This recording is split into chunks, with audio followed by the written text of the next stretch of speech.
আজকের recipe dhaba style ছোলে মশলা। সেটা কিন্তু বাড়িতেই বানিয়ে নিতে পারবেন যদি আমার রেসিপিটি দেখেন।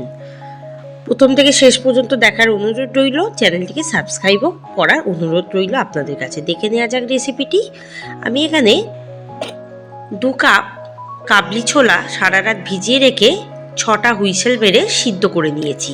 দেখুন বেশ ভালো মতো সেদ্ধ হয়ে গেছে, খুব গলেও যায়নি, আবার সিদ্ধ হয়ে গেছে। এবার কিছু মশলা বেটে নেবো। 2টো পেঁয়াজ, পরিমাণ মতো ধনেপাতা কুচি, একটা গোটা টমেটো, 2টো বড় সাইজের রসুন, পরিমাণ মতো আদা, 6টা কাঁচা লঙ্কা, 1 কাপ টক দই।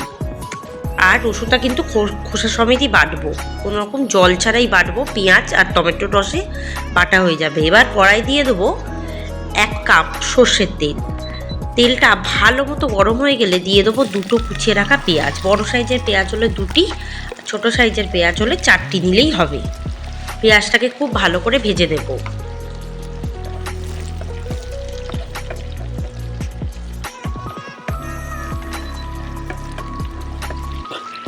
পেঁয়াজটা বেশ ভালো মতো ভাজা হয়ে গেছে।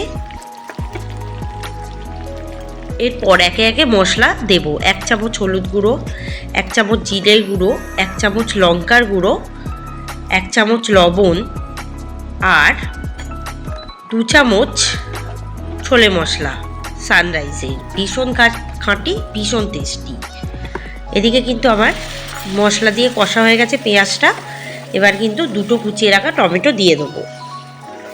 টমেটোটা একটু হালকা ভাজা হয়ে গেলে দিয়ে দেবো ছোট ছোট করে কুচিয়ে রাখা বোনলেস চিকেন। চিকেনটাও একটু কষিয়ে নেবো এর সাথেই। দেখবেন চিকেনের কালারটা চেঞ্জ হয়ে গেছে কষতে কষতে। এই সময় আরও 1 চামচ লবণ আমি অ্যাড করব, দিয়ে ভালো করে কষাবো। এবার এরপর জল ছাড়া ওই বাটা মশলাটা ঢেলে দেবো, যার মধ্যে আছে আদা, রসুন, পেঁয়াজ, টমেটো আর ধনেপাতা আর কাঁচা লঙ্কা।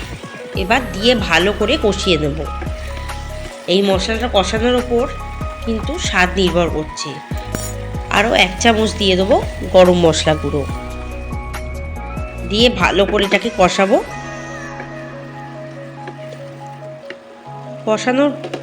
কষানোর সময় একটু কষানো হয়ে গেলে ওই 1 চামচ দিয়ে দেবো মাখন। এবার দিয়ে দেবো 1 কাপ নারকেলের জল। এরপর দিয়ে দেবো ওই জল সমেত, মানে যে জলে আপনারা সিদ্ধ করবেন কাবলি ছোলাটা, সেই জল সমেতই কিন্তু কাবলি ছোলাটা অ্যাড করতে হবে, তবেই এর স্বাদ আসবে।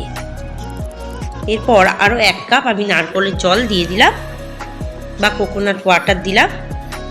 উপর থেকে দিয়ে দেবো একটু ধনেপাতা কুচি। এরপর দিয়ে দেবো 1 কাপ দুধ, নারকেলের দুধ।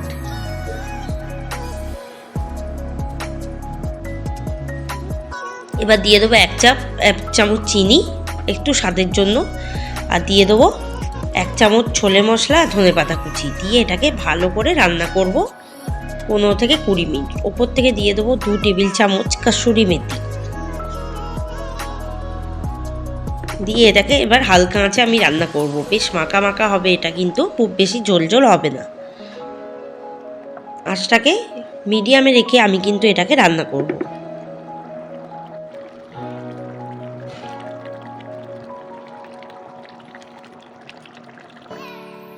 দেখুন বেশ মাখা মাখা ছোলে মশলা কিন্তু প্রায় রেডি হয়ে গেছে।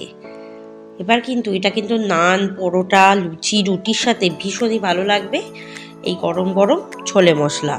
কেমন লাগলো রেসিপিটি জানাতে ভুলবেন না, আর অবশ্যই কিন্তু বাড়িতে বানিয়ে দেখবেন। আগামী দিনে অনেক রেসিপি আসছে, তাই আমার চ্যানেলে চোখ রাখুন, নাহলে কিন্তু অনেক কিছু মিস করে যাবেন, এইটুকু বলতে পারি। বেশ মাখা মাখা ছোলে মশলা কিন্তু রেডি হয়ে গেছে। আশা করি রেসিপিটি আপনাদের ভীষণ ভালো লাগবে। ওপর থেকে একটু 2টো সিদ্ধ ডিম মাঝখান থেকে কেটে দিয়ে দিলাম। ওপর থেকে একটু গোলমরিচের গুঁড়ো ডিমের ওপর থেকে, আর এই ছোলে মশলার ওপর থেকে ছড়িয়ে দিলাম। ব্যাস রেডি। আজকের রেসিপি তবে এখানেই সমাপ্ত হলো। ধন্যবাদ।